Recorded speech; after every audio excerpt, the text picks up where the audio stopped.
Благодарам, почитуван председател на Собранието, колеги пратеници, почитувани граѓани кои што со нетрпение го очекувате носењето на овој закон.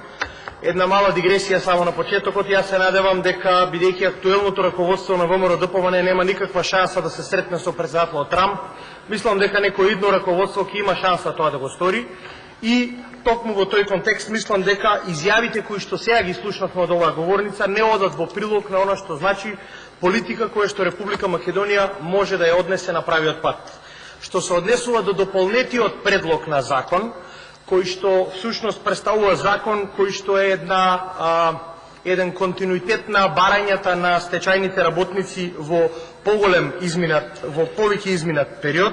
Мислам дека голготата која што овие наши сограѓани ја поминаа сите изминати години наназад, конечно се завршува и се става крај на тоа со овој праведен и честен закон. Тоа ќе значи дека до соносењето на овој закон и составањето во негова функција, на некој начин ќе се исправи онаа неправда која што беше нанесена годините наназад. Не навлегувам во генезата на проблемот, бидејќи така како што се создавани стечајци изминатите 20 години, така се создавани стечајци од 2006 година до денес. Тоа значи дека со овој дополнет предлог на закон опфатот е проширен и од 1. јануари 1995 година овој опфат ќе значи дека ги вклучува и стечајците заклучно со 30. јуни 2017 година. Долгогодишното прашање кое што беше ставено ад акта, сега се отвора и им се решава, односно им се излегува во пресрет на оние наши сограѓани кои што имаат потреба од овој паричен надоместок, кој што е исклучително значаен за нив и за нивната екзистенција.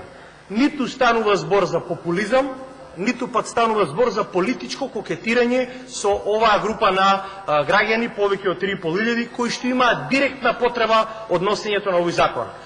Штета што тоа до сега не се донесе, но се надевам дека во овој состав парламентарен и оваа генерација на политичари преку еден консензуален пристап ќе покажат добра волја и на некој начин ќе ги надминат политичките разлики за ова прашање и ќе гласаат позитивно за ова законско решение.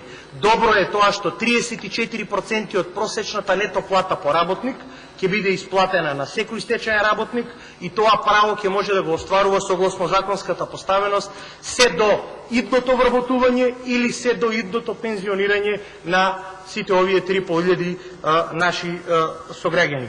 Токму од тие причини овој социјалдемократски концепт, би рекол, директно врзан со решавањето на проблемот со стечајците е проблем кој што веќе беше и неколку пати претходно апострофиран и кој што еве сега е на дневен ред и со големо наше задоволство се надевам дека и самите граѓани кои што очекуваат разрешница на овој случај, но и ние кои што директно учествуваме во носењето на овој закон, конечно ќе го затвориме и мислам дека понатаму ќе продолжиме и да ја оправдаме уставната позиција на оваа наша држава. Токму заради тоа, почитувани сограѓани и сите оние кои што го очекувате носењето на овој закон, мислам дека со опфатот од настечените работници од 1. јануари 1995 до 30. јуни 2017 година даваме одлична шанса екзистенцијалното прашање на повеќе од 3.500 наши сограѓани да биде затворено, решено и да има леп за сите. Тоа е важно и тоа е особено важно и за политичарите, бидејќи треба да знаат дека позициите, функциите апсолутно се во функција на остварување на интересите на граѓаните. Благодарам.